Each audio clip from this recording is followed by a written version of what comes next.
Thank you so much, Pat, for that wonderful introduction. I'm Jackie Lidubwi from Kenya, and I'm happy to take you through this series on disability reporting. So I have a presentation. Yeah, this presentation is up there. So I'm Jackie Lidubwi, the way I've said, and I talk about disability reporting. Before I take you through disability reporting, I would like to talk to you about the Inclusive Media Project that I'm currently leading in Kenya, in Africa. So the Inclusive Media Project, we are running in 4 African countries. We are running in Cote d'Ivoire, in DRC, in Tanzania, and in Liberia. The aim of this project, we want to advance the rights and even the voice of persons with disabilities in the media.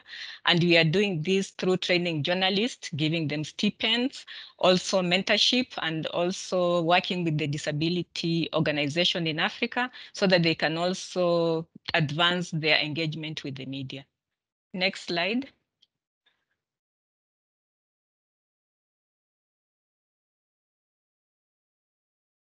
Next slide, Chris.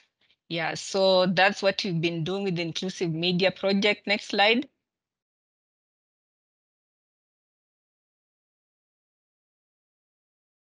So one of our big projects that we've done so far, apart from giving journalists stipends and trainings, we've come up with a disability reporting manual.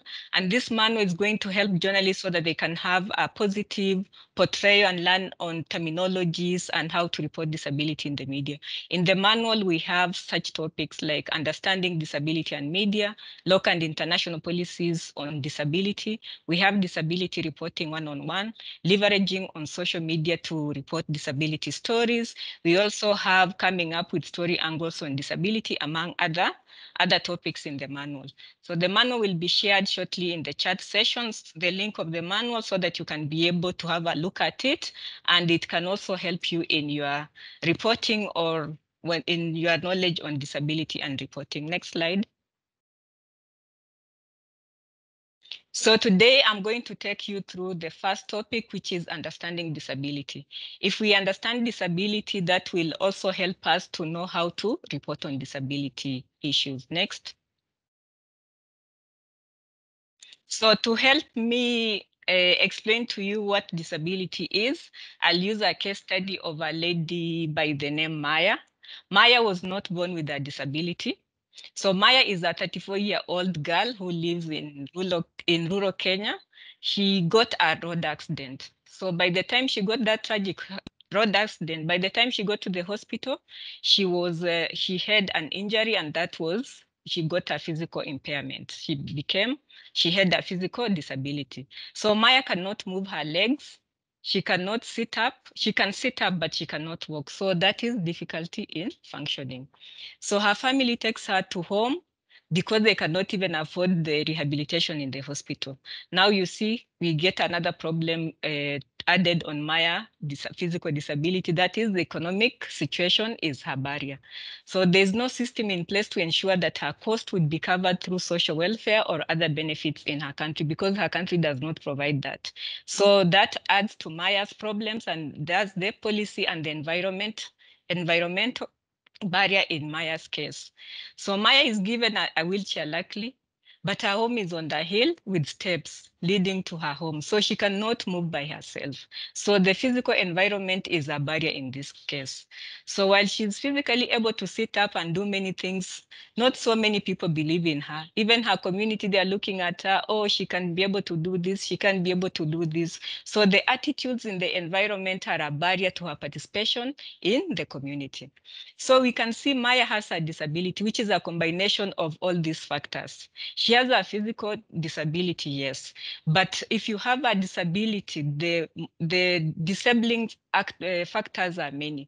You may get some of the factors that can make you more disabled. They include environmental barrier, the attitudes of your community, the policies, the economic barriers. So you have a disability, but if you have these other things, they make you to be their disability to be more burdensome. Next. So I look at the categories of disabilities because these are the most common categories of disabilities. We have physical disability. This is mobility, and people with physical disability, they need aids in walking, like assistive aids, like the wheelchair, etc. Then we have deaf, this is hearing disability. We have blind, this is vision disability. And then we have mental disability. And in mental disability, we have intellectual and psychosocial disability. So intellectual disability is the learning disability or the developmental disability. And intellectual disability, you are born with intellectual disability. So it includes autism, Down syndrome, cerebral palsy, etc.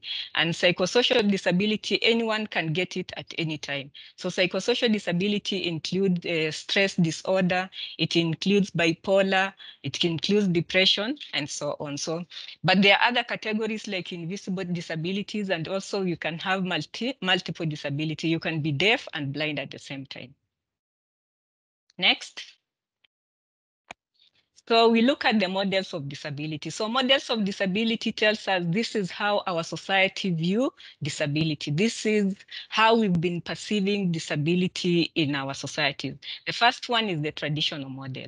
So the traditional model, there are those negative cultural stereotypes that we've had. We've seen that persons with disabilities have been marginalized. They are termed to be as curses. And even if you get a child with a disability, or if you become disabled, you are marginalized in your society, and people don't really want to associate with you because they think you are a burden or you are something, you are an evil spirit in most of our communities. And the next one is the charity model. The charity model, this is where we look at disability as objects of pity. We are looking at persons of disability and we are thinking, oh, we need to give them some money. We need to help them because they cannot help themselves. Maybe they are hopeless because they cannot really help themselves. So that is the charity model. And then we have the medical model. When we look at disability, we think disability is something that needs to be fixed. It's something bad. We need to fix it. And we can be able to fix it. We can go to the hospitals and then we can use the doctors can fix the disability. So that is the medical model. And then we have supercrip. Supercrip is the way we look at persons with disability, and when they perform something and then we think, oh, so they can be able to do this, so we get inspired. That is supercrip. We don't see it as normal. Like if a student with disability tops the country or the class, it becomes something inspirational because we think people with disability are not supposed to achieve anything. So when they achieve something, they're inspirational. So the four models, they focus on the person with disability. But there's two other models, the society model and the rights political model. They focus on the society. So the society model is a more progressive model where we are saying the society should fix their attitudes. They should change their attitudes about person with disability and how they view disability. And then we have the rights and political model.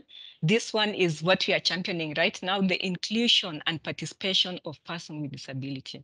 How do we include persons with disability in our day-to-day activities? We can be able to include them if we use the twin track approach. It means we are inviting persons with disability, including them, but also we are removing the barriers that makes persons of disability not to be able to participate in day-to-day activities. So when we talk about something like inclusive education, we are saying children with disabilities and children without disabilities, they are supposed to be in one class. But in that one class, we need to have a teacher who knows about sign language, about Braille, and about disability. And also the classroom should be accessible to a child who has disability. If he has a wheelchair, they can be able to move freely. So that is inclusion, removing barriers, the barriers that we've seen that Maya is facing. If we remove those barriers, then we can include Maya in our society, and she can have a few problems. Next, please.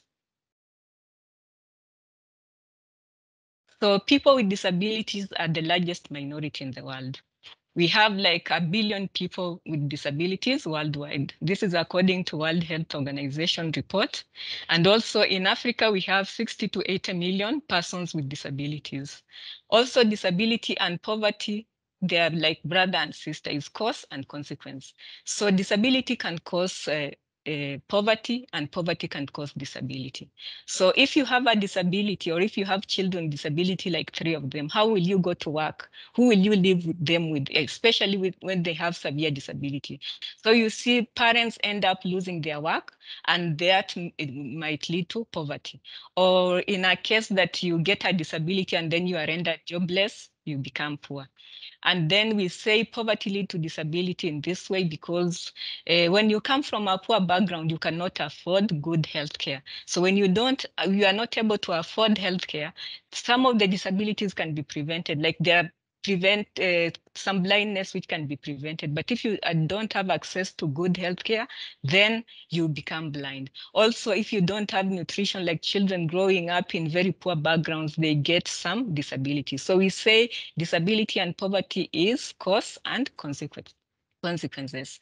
As we've seen in that case study of Maya, people with disability are very marginalized. Their families, their people with disabilities, no, not so many people want to be identified with persons with disabilities. Next. So now to media and disability. So media shapes the opinion of the society. And also we say the media is the mirror of the society. But we have so many stories in the media, yet people with disabilities are rendered invisible. We don't see people with disability in the media. But when we see them, even their portrayal is not very favorable. Next.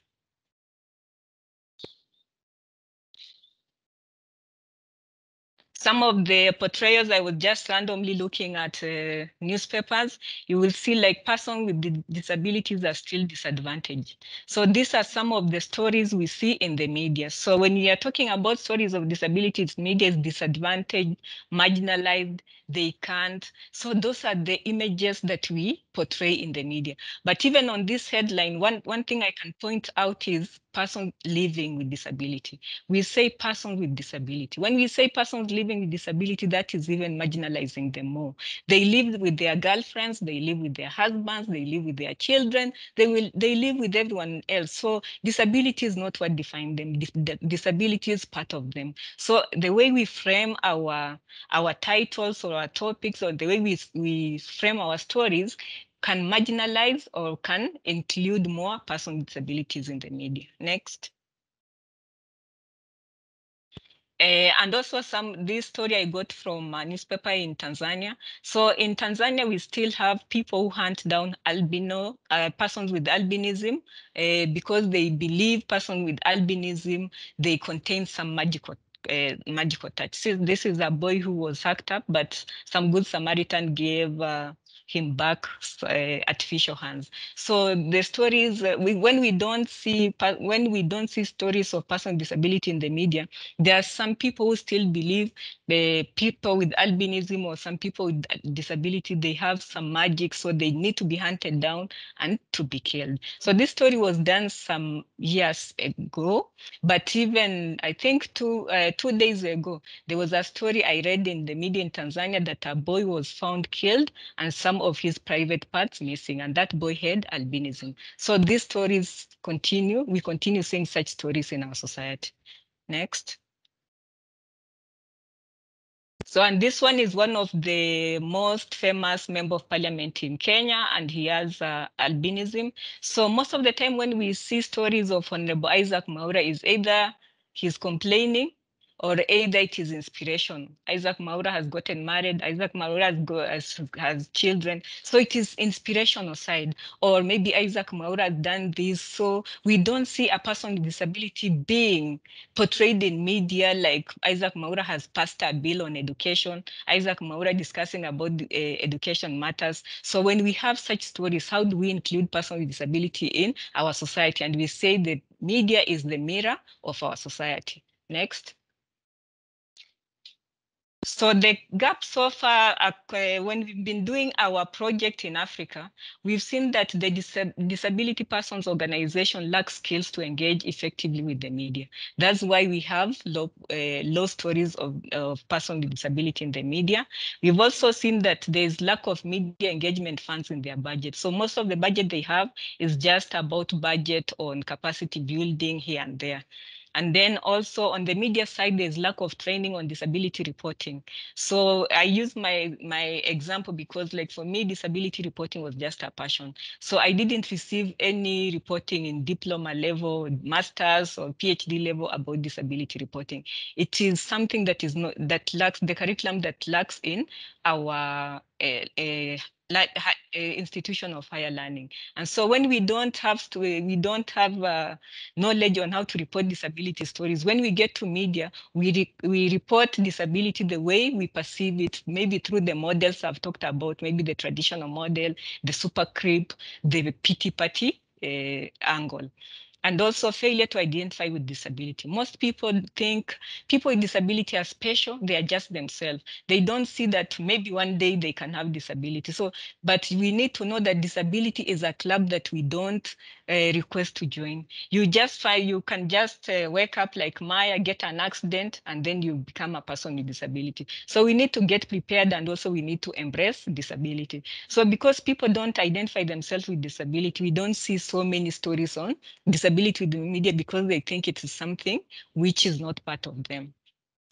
Also, there's advertisement and competition from media houses. Most media houses will favor entertaining programs and like having maybe a story about disability. And then there's also lack of facilitation and capacity building for journalists to cover stories of PWDs in far-flung areas. And this one, I thank Internews because as a media development organization, we have this program now that is running in Africa, and we are empowering journalists to talk about disability stories. So when we talk about disability and media representation, this is where we are. You can see on my left side, we have people with disability in our society. We have them. But when we go to the media, we don't have any stories on disability. So we don't see stories of disability in the media. So that is where the media did not cover stories of disability. Then the representation of person with disability in the media was not there. It is discriminatory. And then the next one. The next one is where we are right now. You can see on the left side, there are people with disabilities in our community, but in the media, we have representation of person with disability, but then not the right representation. We still have the portrayals of pity, we have the charity model, we have the traditional model. So people of disability are portrayed in the media, but we don't have the right portrayal. So which means the marginalization and discrimination of the person with disability in the society remains, because what media shows, it's what the society picks. Next, please. So this is where we ought to be. And I thank everyone who has joined this disability series training, and I hope we can continue the next 3 series. This is where we ought to be. We ought to learn the right languages and terminologies. We need to learn about disability more so that the representation on the right and the left can be the same. And by including person with disability in the media, then we will have positive portrayal of disability in the media and in the society. And in the end, we will include persons with disability more in the society, because disability rights is human rights. Thank you. That is the end of my presentation, my first presentation. Back to you, Pat.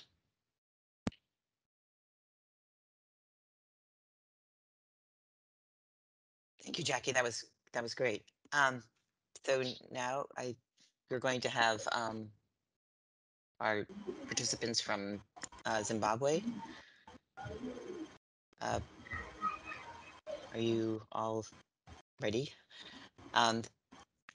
These are the 2 disability activists from the King George VI Center, and this Precious Nkube and Samantha Nirayamphuka.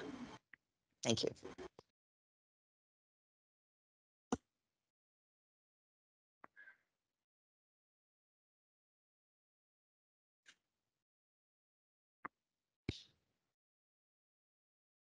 Please unmute yourself, Samantha and Precious.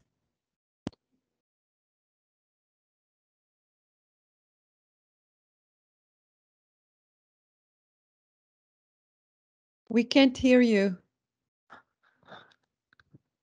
We can't hear you right now. Still can't hear you.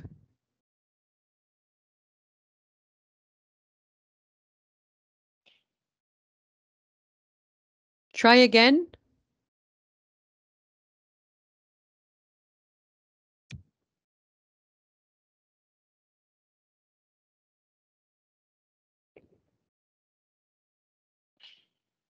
Precious Samantha, can you hear me? This is Bea. Perhaps you can nod so I know that at least you hear me. I can see you both.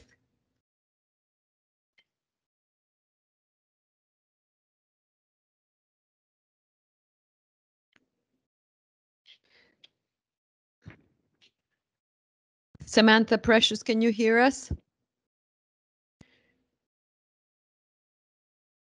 Maybe give me a thumbs up if you can hear me.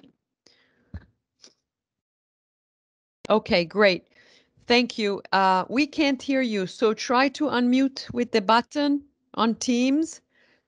If not, maybe we will go ahead with the second part and have you guys maybe tune in again, like get out and then can come back in. But let's give it another try. I can see you. Trying to speak, but I can't hear you. Yeah, I can. You can hear me, but we can't hear you. Why don't you get out of this webinar and try re-logging in?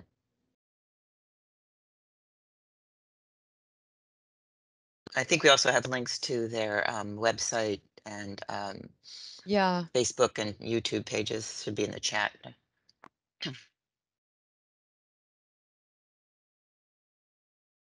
Yeah.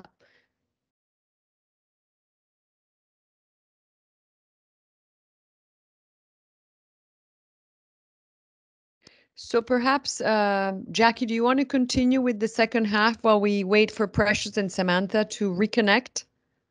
Yeah, it's okay. I can continue. Thank you.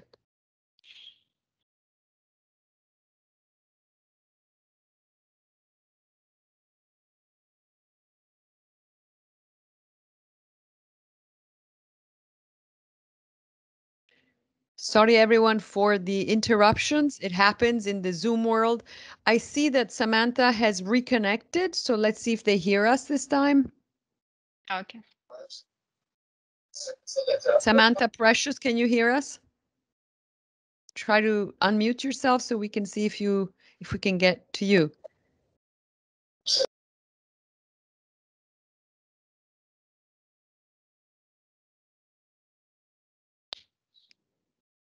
Samantha, Precious.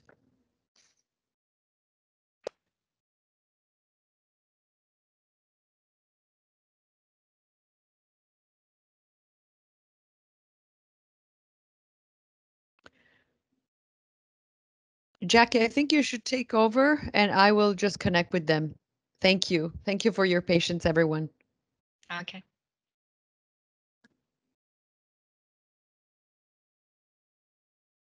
So Chris, you can put my presentation up then.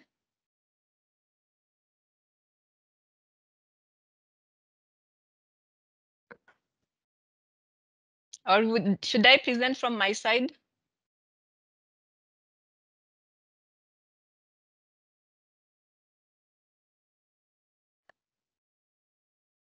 Okay.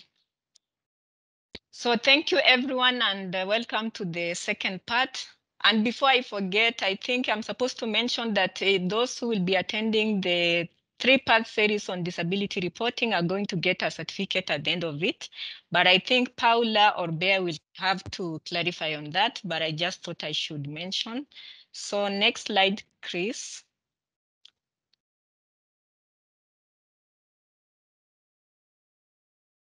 So the next part is just a few tips, and I call them disability reporting one-on-one. So as journalists, now that we have understood disability just a little bit, how do we report stories of disability? So I just have a few tips on this second part of presentation. Next slide. So when we are reporting stories on disability, we use the person first language. So the person first language, it is the language that has been recommended by the UN body that is in charge of disability.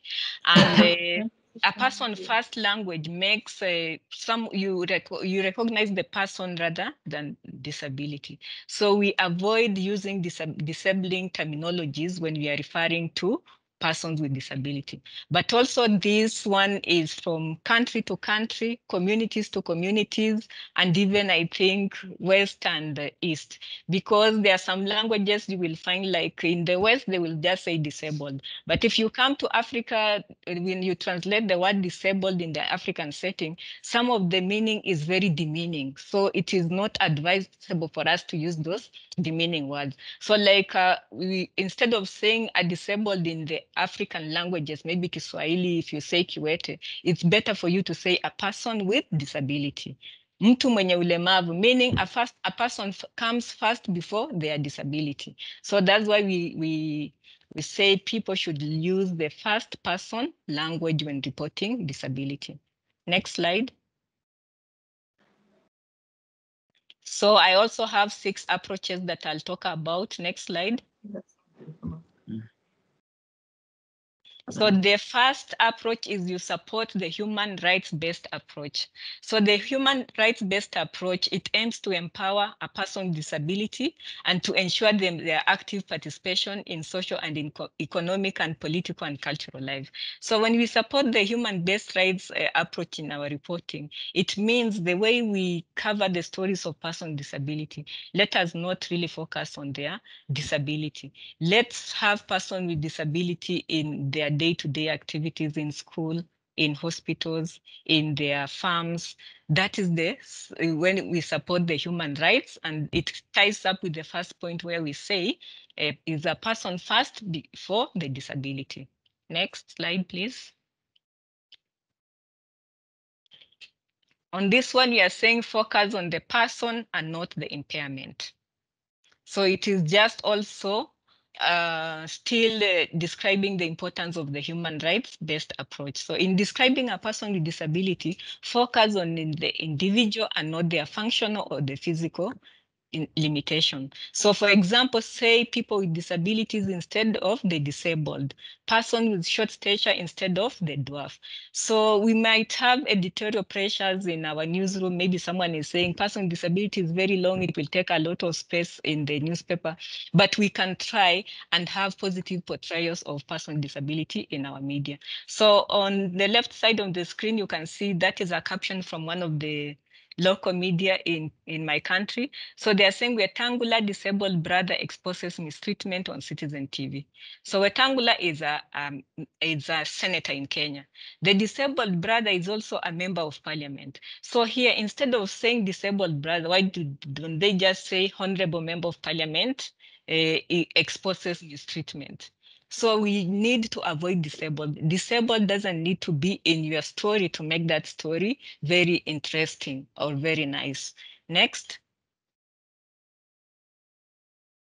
So also when we are reporting stories on disability, let us emphasize on ability and not disability, unless that disability is very, very critical in your story. Because persons with disability have their names. You can just say Jackie. You don't really need to say Jackie who is wheelchair bound, who is able differently. And also when we are reporting, let us avoid pitiful words and also using of melodramatic music, mellow music, very depressing music when reporting on disability. We can do better. We can have these stories without dramatizing them.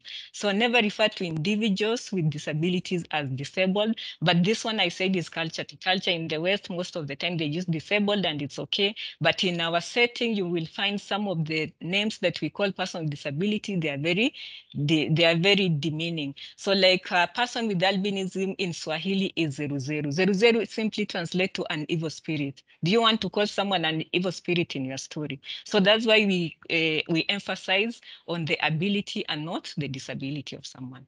Next. So also show the person with disabilities as an active member of the society. When we are doing our stories, when we have person with disability in the media, let us not just see them talking about their disability. Let's not just see person with disability during the International Day of Person with Disability in December on December 3rd. Let's have people with disability discussing education matters, talking about policy, talking about environment. Let us, journalists who are joining here, we have art journalists, we have health journalists. Let's incorporate a person with disability in our stories. When we are doing stories, we are saying have a woman, have a man to give a voice. Let's have a person with disability also giving a voice in that story. By us doing that, we'll have more person with disability in our media, and the society will be able to know, oh, the person with disability can just be the same as non-disabled people. Next. So allow people with disabilities to speak for themselves. So when you are doing an interview, when you are interviewing someone who has a hearing disability, don't use the sign language interpreter. Look at that person in the eye. Ask them their name. The interpreter will interpret for you. But we have this idea where we see someone with a disability and then we think they cannot be able to talk to themselves about themselves. They cannot answer them. They can hear but differently using sign interpretation. So just look at them in their eye, talk to them, let the interpreter do the interpreting. But looking at someone else, then you are saying, ask him what is his name. Is he feeling hungry? What is he doing? So that is not a good way of addressing person with disability. Let them speak for themselves. So because the more they speak for themselves, the more we are going to empower them, and even we are going to build the confidence and authority about particular situations about disability. And also another point is don't overemphasize disabled heroes. That's what I've said. When a person with disability does something, let it not be heroic. Let it not make it like he has achieved something that someone else cannot even achieve. Because when we do that, people start admiring them. What about those who will not be able to do that? That is not a good thing. So don't overemphasize disabled heroes. Next. So avoid negative connotations. Like when you are doing a story, this story was a very nice feature which was done by one of our local stations in Kenya, but you can see the heading, begging questions. So if you have a heading like begging question and then you see someone with disability begging, it's still discriminating and marginalizing. We can have a better titles when we are doing our stories. So we avoid referring to people with disabilities as victims, afflicted, wheelchair bound, crippled. Those are words that have been part there. They don't really add to our inclusion when we talk about disability in the media. Also, these negative words are very demeaning and language. So refer to people who are not disabled as non-disabled or people without disability. When you call non-disabled people normal, it implies that people with disability are abnormal. So you can say people with disability, people without disability. In some communities, they say disabled and non-disabled when you are talking about those with disability. Next. So this is just an illustration of how we cover stories of disability, both local and international media. So this is a girl, she's called Godalin Kakuya. She's a girl with albinism. She was the best student in the 2017 KCP candidate. But it brought a lot of excitement in my country because was a girl with albinism. A girl with albinism topping the country, it's best news, super creep, inspirational, until the girl was nicknamed the Golden Girl. Meet the Golden Girl, Godalin Kakuya. Next.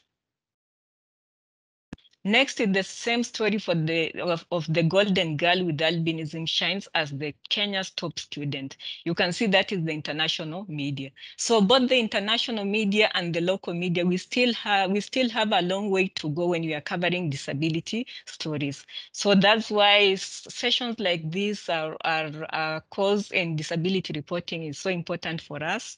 And by us joining here, by us being here is the first step to change and also to be aware about disability reporting, one of the topics that have really been neglected in our media. Next.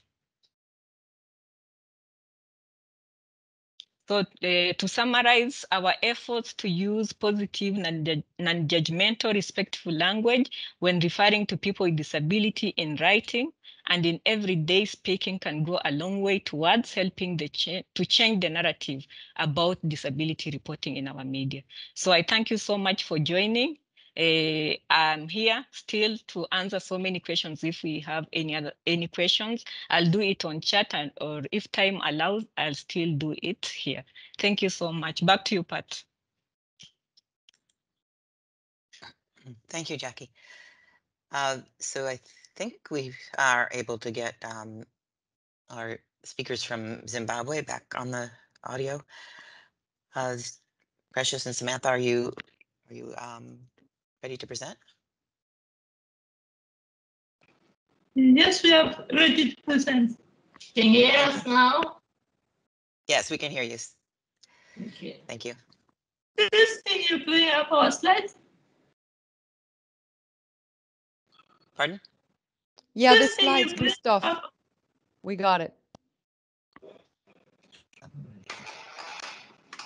So my name is Samantha, and I'm a disability advocacy officer here at King George Center.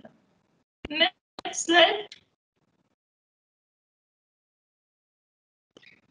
Next slide, please.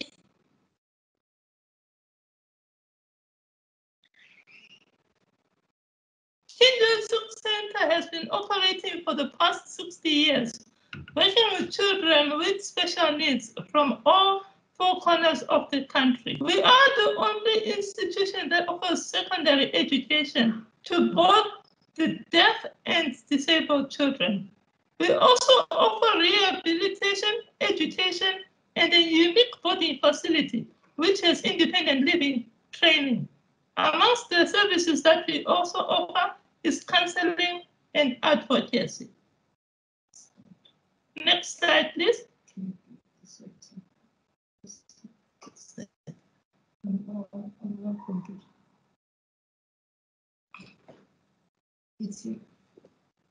Advocacy is one of our strongest areas.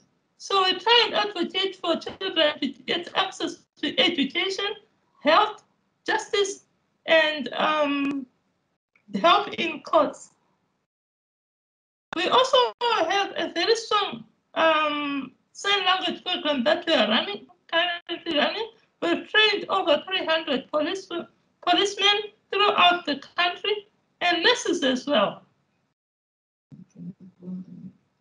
Next slide, please. Can you also change the slide?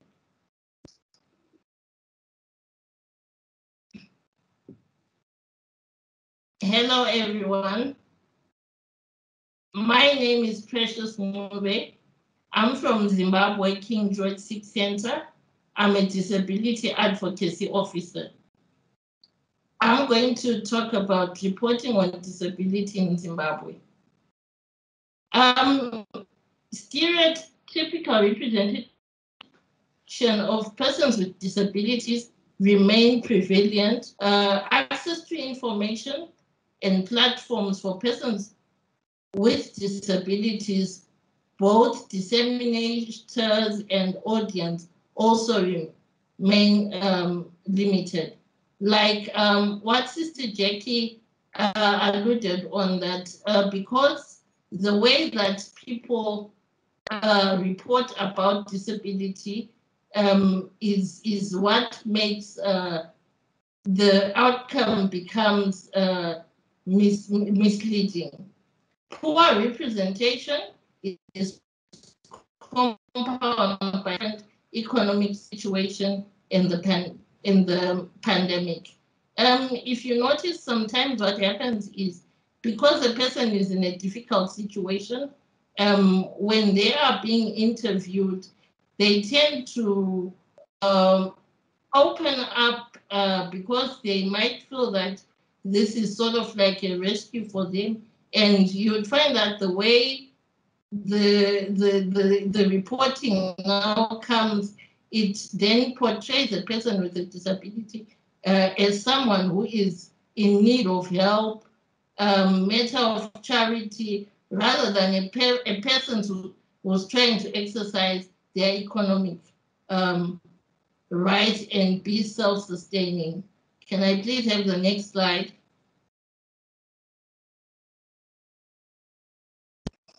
As K26, we deal with children, and what we do is we empower our children to be ready to face the society. So as part of our disability awareness, we have different activities that we do, advocacy activities that we do through arts, dance, drama. Like you see on the slide here, this young man is deaf. His name is Hello. P. Hello. Hello. Hello. What are you saying? Hello. Hello. Hello.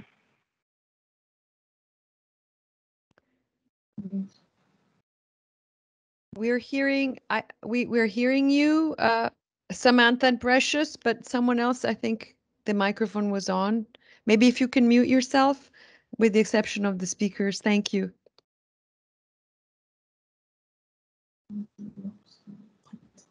Okay. So can I have the next slide, please?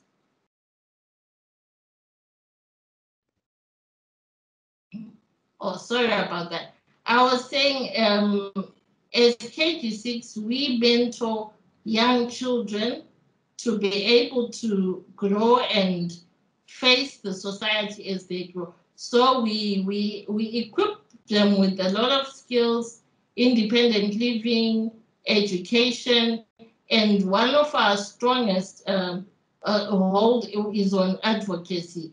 And we encourage children to be able to speak for themselves rather than someone speaking on behalf of them. So as K26, we have a TV program show. It's called K26 Achievers. It's run by two of our learners, Tapiwa, the young men on the screen. They present, it's presented by learners and staff with disabilities, presenting the life experience of persons with disabilities from their own perspective. Like Jackie alluded, saying it's good for a person with a disability to speak for themselves rather than a person without a disability speaking on behalf of them. Next slide, please. Okay, so this is Samantha, another presenter for our Achievers, Young Achievers TV show, and I'll also share with you our links. The first one is our website. You can go onto our website and know about all the work that we do. And we also have a Facebook page where we post all the things that are done here at K26 by the children. And we also have a YouTube channel where we post promotional videos on different activities that take part here at K26 to prepare the children to be able to lead normal lives as when they leave school. Thank you so much. Thank you.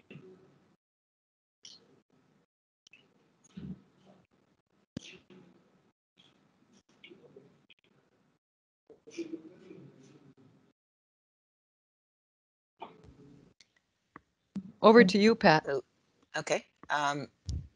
So I think we have some time for a few questions. If people want to put those in the chat, or I guess you could raise your hand, but I don't know if I can see everybody. Let's see.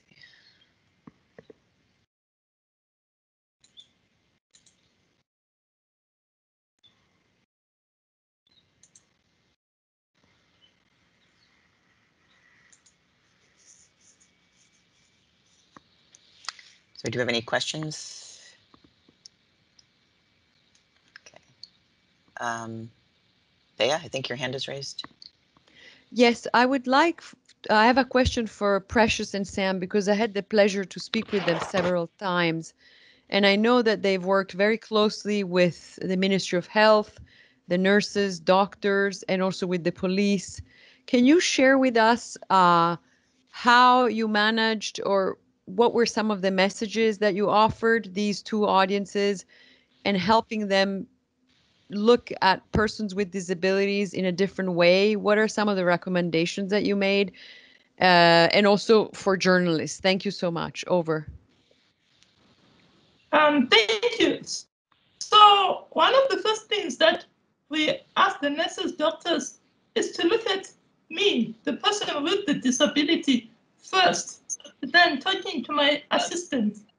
I am the one who needs help or assistance from them.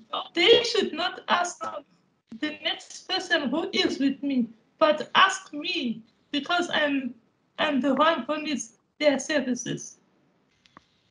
And through our sign language program, we've been able to train a lot of police officers, a lot of health workers, because you would find that everyone needs their privacy. And the cry by deaf people was that it's not fair for them to probably consult a doctor with someone by your side. There is no privacy. So by this training, the nurses are now able to assist their patients when they come if they are deaf. So we provided them with sign language charts with the critical signs that can be used in hospitals. So that has really, over the past 5 or 10 years, we've seen great improvement in the health sector because of the sign language. Same applies to the police. Through our Access to Justice program, we're able to provide sign language interpretation for our deaf counterparts in court so that they can get fair representation, because in the past you'd find that someone are unable to write and really express themselves if they are perpetrators or even victims. So this has really helped so that a person who's deaf is able to be fairly judged in courts. And in addition to this, we have also advocated for accessibility to places to be accessible. You find that sometimes there were steps or sometimes there were objects that would hinder a person in a wheelchair to get through to their maybe medical office or maybe in the police stations. But over the past few years, with such advocacy, things have really improved. There is improvement in terms of accessibility, especially in the health sector and also in the courts and even the police stations as well. At least they are now accommodating. And our national news also have sign language, or a sign language interpreter to interpret for the deaf. So it's quite impressive to see that some things are really improving because of a lot of advocacy and a lot of shouting from us as persons with disabilities. Thank you. Yeah, thank you. That's good. I think we have a question. Well, we did have a question in the chat about will the slides be shared. We will have a recording of the presentation available with captions probably a day or so after the presentation. Dennis, you had a question? Or Denise? Dennis, sorry. You can unmute yourself and ask the question. Hi, this is Samuka from Liberia. I know that Zimbabwe is a very educated nation. I just wanted to know how much different would your reporting be if Zimbabwe wasn't as much as educated, you know, like my country, the education level is very low. So I can imagine what sort of, reporting is going to be like for on disability. How would your reporting be different if your country was not as educated? Thank you.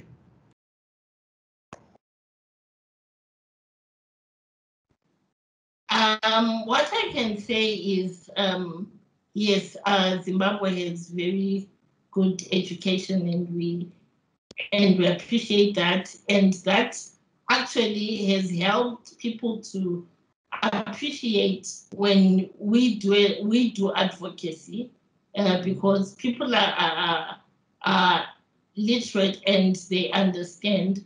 So because of the good education in Zimbabwe, when people are taught about something, they quickly grasp and are quick to make change and improve on that.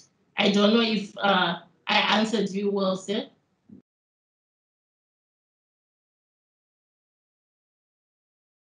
Hello? Yeah, I think that's work. Thank you very much. Thank you.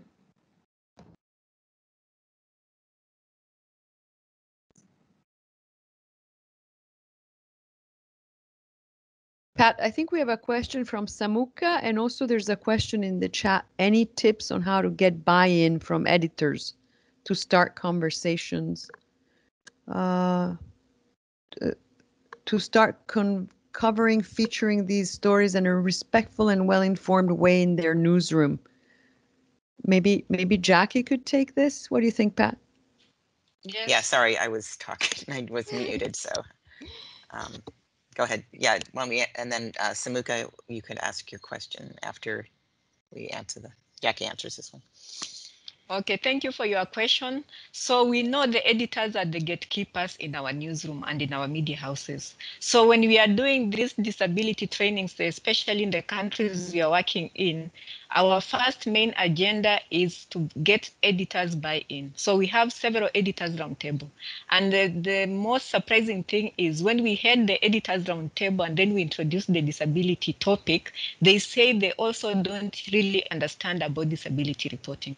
So we also trained editors in the countries that we are working in. And then after we trained the editors, because we have to train them so that when the reporters come with the stories, they can be able to edit them in a way they also understand. So it is important when we are doing all our trainings. I think that is an Internews thing. We start with the editors because we have to have their buy-in. After we get the editors, then they can release their reporters, and then we can have more stories on disability reporting. But for me, it has been an eye-opener because most of the time when we are talking to editors, we just want a buy-in. But in this case, also we need to train editors because for them, they were also looking at things and saying, oh, this is bad. We are not supposed to say that. So I think disability reporting is something that we can all take up. And we can start by engaging the editors, even media owners, and small by small, we can change the narrative. If I can talk about Tanzania, we started in February. In March, we did our trainings with the editors and also the reporters. Right now, we have over 50 stories of disability reported in Tanzania in a span of 3 weeks. And on those 50 stories, we have 4 success stories. We have children who could not go to school. She has been taken up by the government. We had a child who could not get rehabilitation. It has been taken up. So we have already started seeing success stories by just one country. So if this is replicated all over the world, we'll have so many success stories of disability and more inclusive media. Thank you. That's great. Thank you, Jackie.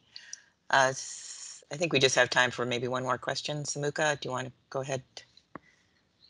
And no, I think Samuka, I think she's already answered my question. Okay, thank you. So if people have other questions, please feel free to put them in the chat and we'll try to answer them maybe at the next presentation. So thank you all for attending, and thank you to our wonderful speakers. And it was really great to see the amount of interest in this issue. I've just a reminder that we have 2 more sessions on disability reporting coming up in June. I think they're June 3rd and June 17th. And we will be emailing reminders about that, and or you can check the Internews Health Journalism Network website.